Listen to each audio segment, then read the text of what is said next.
component. So most of furniture component will be between 5-10%. Then they have the 20 and 30% for non-essential product or luxury product. These are normally the complete build-up items like clothes, all these things. Okay, but these are the only. So 30% is the maximum tariff for Nigeria right now under the ECOWAS, because they implemented the ECOWAS agreement. So ECOWAS right now they don't have any FTA partner yet, so they are between themselves. Okay, but they do have the rule of origin thing in that. But again, because of corruption, all these things, that's why Malaysian palm oil, even though it come through Benin and Togo, it can still freely move to Nigeria or Ghana or Benin, Mali, Niger. In regard to that, what about the trends to green consumerism? Like for example, like they really request for like certification. For example, like the palm oil, then the timber, the furniture. They ask for FSC certification, something like that. Towards that. No, currently they're still not really, because even if you have, because China is their main source right now. So I don't think so. China can produce all these things, and they are still have a very good relationship with them. There's not really a push. There even no NGO that I know of that have trying to push green product or sustainable product or these things. Including for the new building infrastructure. Yes, including that. There's nothing much going on. In your opinion, right, because the 60% would be the lower income market, right? So in your opinion, which is the more competitive market, the high income ones or the 60% lower income market? Okay. The lower income market is quite, I would have to say, is very straightforward market. Okay, they will go for pricing, so there's nothing much will be in their mind. If you are dealing with the trader who are looking at this type of market, you will see them, they are not talking about specification, color or whatever. They don't talk with you about that. They just ask you how cheap can you go, how many can give. This, this trader will be targeting this 60%. Okay. Then you have the second type of trader who are targeting the 30%. Okay.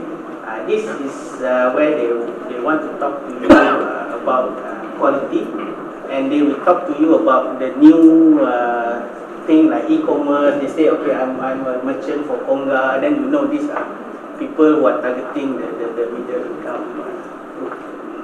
How about oil and gas? Do we have any regulations or restriction regulations for companies, Malaysian companies, to enter into ECOWAS? Yes. Okay, there are regulation domestically. Okay, Nigeria have their own regulation, Ghana have their own. They call it local content requirement. Okay, this local content requirement have been in place for Nigeria since the late 2000. Okay, early 2000. And what this means is that you need to partner with the local people. Okay, unfortunately, this creates a lot of what they call it briefcase company. Okay, they just sign with you an agreement. You will actually do everything, and you will. They will just use their name for the license. Alibaba, like you can say Alibaba, something like that. But no problem. IOC, the International Oil Company, realized this, so they put in structures where you as a technical partner, they will pay directly to you internationally. Then you will pay the portion for your local partner. IOC understand this, and they already have the methods to work around this. And I also would recommend you to use this method. Mr. Sabuddin, can you brief us about the NAFTAC registration? Is it a must? You want to Yes. Okay. NAFTAC registration is a must if you are importing food, pharmaceutical, consumption, cosmetic, everything. So it's a FDA, like something like US is FDA.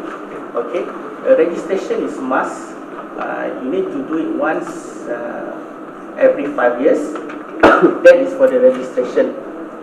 That is where you need to do.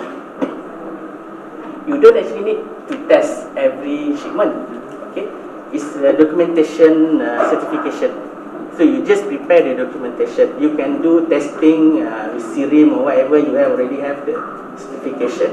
The certification is based on certification, the certificate that you already have. You just need to get endorsement from embassy or this thing. But it's just you need to pay lah. Okay. What is the cost? It's quite expensive, about $10,000 per product. But it's for 5 years. Okay. And then you need to appoint one agent to be responsible for your product. Thank you. Yes. No, we can open 100% foreign owned company. Again, like Malaysia, they do have certain industry that they control, like oil and gas. They have the local content requirement.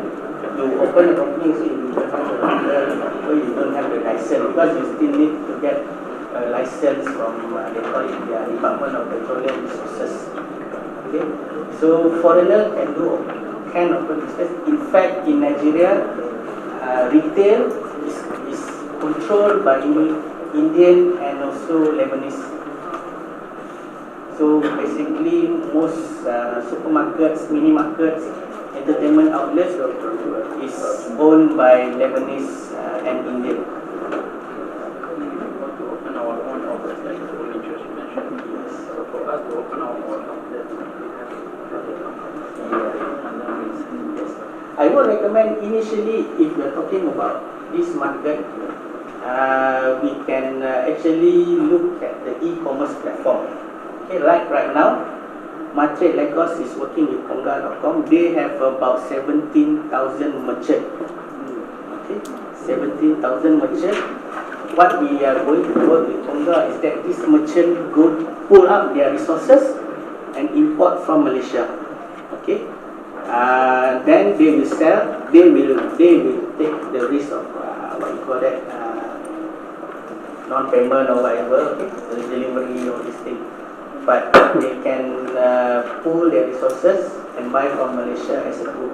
So this is our strategy right now for retail. Once you see it's more stable, then you can actually go in to benefit on your own. Because the cost is quite high.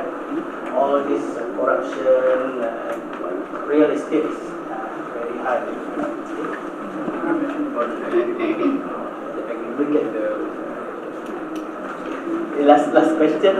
What about the fair? Just now you mentioned about the fair. What is the fair that we should see or you should go if you want to know more about especially for the consumer item? So what is the must-do fair? Consumer item, they do have, every state have a fair. They call it International Trade Fair. It's something like our Jom Hebo actually. Okay. But the biggest one is Lagos Trade Fair and also Port Harcourt Trade Fair. These are the two main trade events in Nigeria for consumer purposes. But at the same time, there are also B2B sessions also there. So you notice there's one more venue where they put aside for B2B. Normally, when is it being held? Like Lagos Trade Fair is in November. Most of it is towards the end of the year. Yeah, Port Harcourt is in December. So this is the plan. So we are Sorry, okay, maybe. Sorry again. Maybe we're gonna have another session with Mr. Saifudin, right? One-to-one session with the company.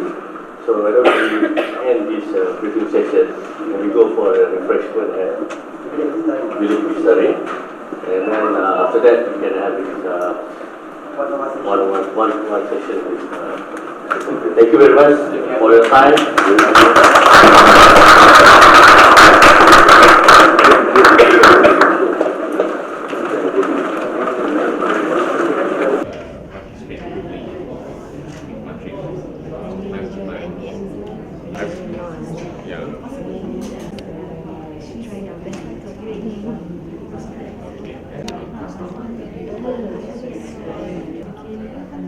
Statistics on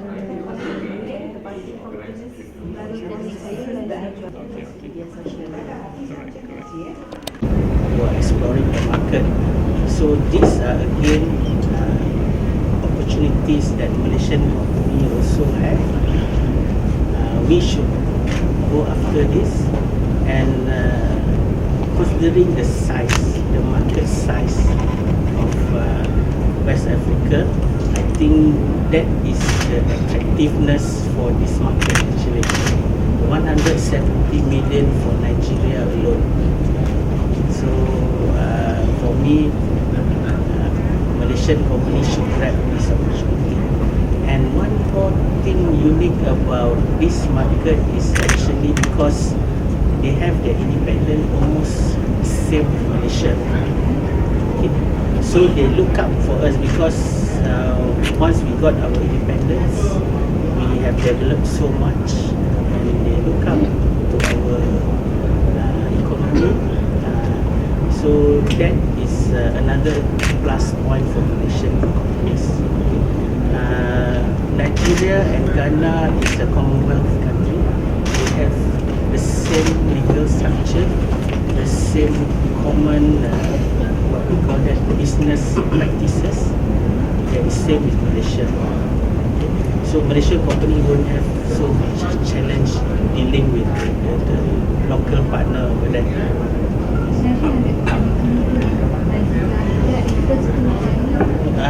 That is the population for Nigeria.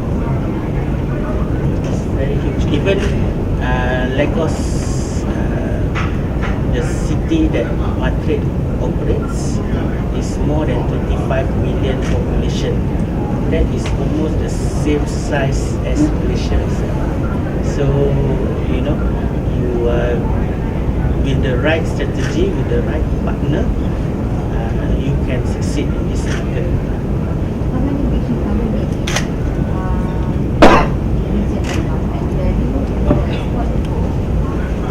Okay, the value for export in Nigeria is in West Africa is still not that big.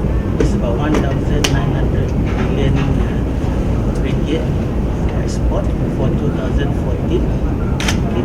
But we do have services sector actively in the West Africa market, specifically for the oil and gas sector. We have companies like Insun, Bumi Amada, and also in fact even Petronas is in Mauritania. They are exploring for oil and gas in Mauritania.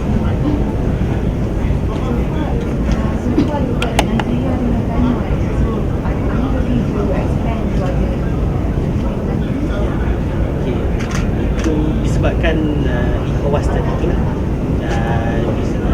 ECOWAS ni dia punya agreement sangat unik, bila mana produk betul-betul bergerak secara bebas antara market. Okay. Dia ada 15 negara di bawah ECOWAS, bermula daripada Senegal sehingga ke Nigeria. So kita rasa ini adalah peluang untuk syarikat Malaysia bergerak di luar tiga negara tadi itu. Sebab apa tiga negara tadi itu jadi tumpuan adalah sebab language, sebab bahasa. Ghana dan Nigeria, English adalah bahasa pengantar utama. Jadi lebih mudah syarikat Malaysia untuk berinteraksi. Tapi sekarang negara-negara seperti Cote d'Ivoire, Sierra Leone, Burkina Faso semakin bergerak. English dah menjadi bahasa yang ketiga, dan transaksi-transaksi perniagaan juga dijalankan dalam bahasa Inggeris. Jadi syarikat Malaysia sudah boleh mula meneroka pasaran yang baru ini lah. Yes. Okay. Timeline agak mencabar. Nombor satu, cabaran agak tinggi untuk wilayah ini. Bukan sahaja dari sudut jarak. Sebab bila jarak yang jauh, kos akan menjadi tinggi. Okay. Jadi kita kena awareness daripada market itu sendiri, penduduk di sana. Jadi semakin banyak permintaan, jadi kita target within this year 2016 kita akan buat beberapa program ke Nigeria dan Ghana, dan kita akan gunakan Ghana dan Nigeria ini untuk bergerak ke wilayah ECOWAS tadi tu. What is the ECOWAS, Economic Community of West Africa States. So daripada Ghana dan Nigeria kita akan buat program tahun ni. Kita ada target untuk 2 sektor, logistik dan juga perkhidmatan tahun ni, dan kita harap syarikat Malaysia dapat berminat nak ke Afrika. Tapi West African company juga kita katakan dia excited to get alternative kepada produk-produk yang dia ada sekarang. Okay.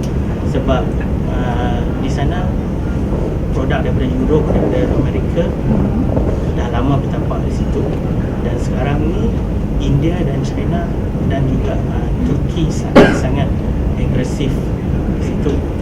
Tapi pada masa yang sama dia orang juga mencari peluang ataupun produk-produk alternatif yang berkualiti daripada negara ketiga, which Malaysia salah satu negara yang dia orang lihat lah. So how we compete dengan other countries macam tadi Europe macamnya, Turki macam macam kita compete dengan Okay. Untuk compete actually tak susah. Untuk pasaran West Africa ni kita telah kenal pasti dia punya target market. Okay. Kita ada middle income, which they are looking for quality products, and they know they have awareness about Malaysia.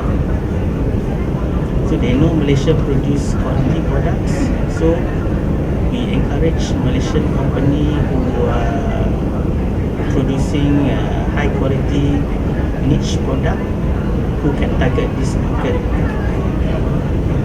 And at the same time kita ada juga market untuk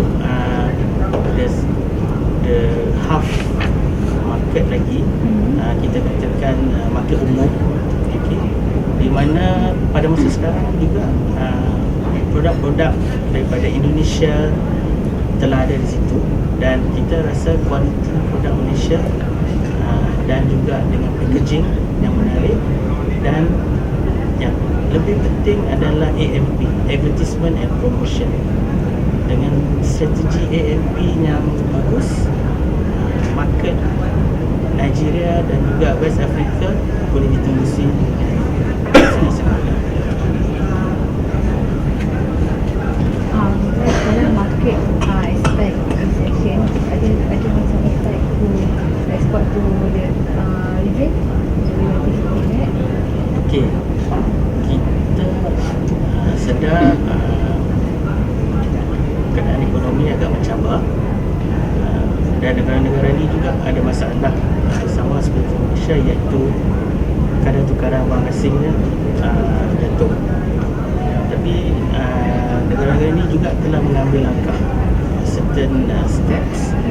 For example, Nigeria, they has pegged their naira to US dollar. Okay, so it's already fixed. So this has made it's more predictable.